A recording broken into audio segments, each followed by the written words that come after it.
The Christian saint Cyril of Jerusalem lived in the 4th century in, you guessed it, Jerusalem. Someone once asked why he spoke about God so much if the divine is incomprehensible. This was his answer.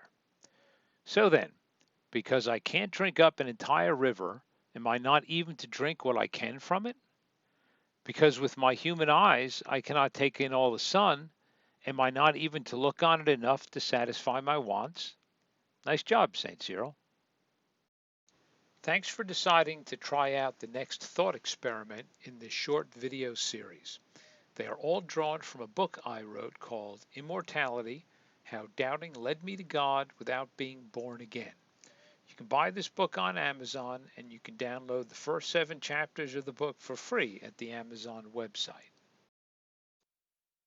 The book contains 8 thought experiments. Try them out to see how doubting can lead you to belief in the divine. This one is called The Limits of Vision. So with that, let's begin. An infrequently discussed limit to what we know for sure involves the question, where did everything come from? Only 2 real answers exist. Either everything, in some form, always existed, or it came into being. No need to choose either answer for the purpose of this exercise. What matters is that our minds cannot fully imagine either alternative. If you doubt me, try this. Imagine a triangle in your mind. You might even ponder how its 3 angles add up to 180 degrees. I can do this. I bet you can do this as well without much trouble. Now, ponder things having always existed.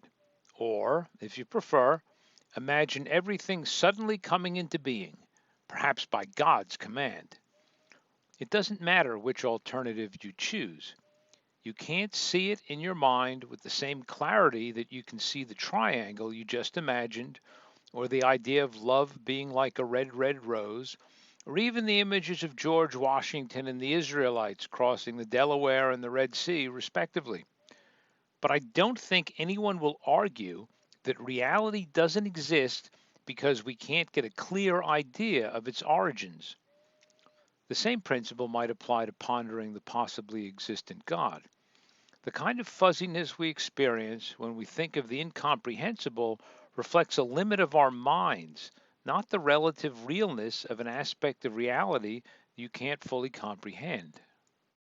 This fuzziness represents something qualitatively different from the fuzziness you might experience when you puzzle over something you eventually come to understand, like advanced math, for example.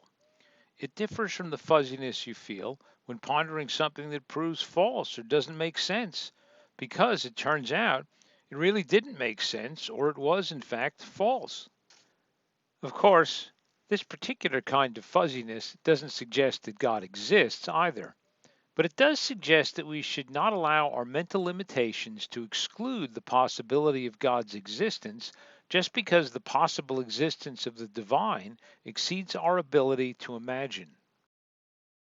In the next video, which is called Thought Experiment Number 4, Seeing the Infinite, I'll tell you a little bit more about the limits of what you know for sure. All these videos are free and they are all short. And as I said at the beginning, you can also download the first 7 chapters of the book for free at Amazon. The book contains a good deal more than just the thought experiments. The next video in the series should load automatically. If it doesn't, you can search YouTube. The best search phrase is Michael Francis Evers' God Through Doubting. I hope you go on to the next video.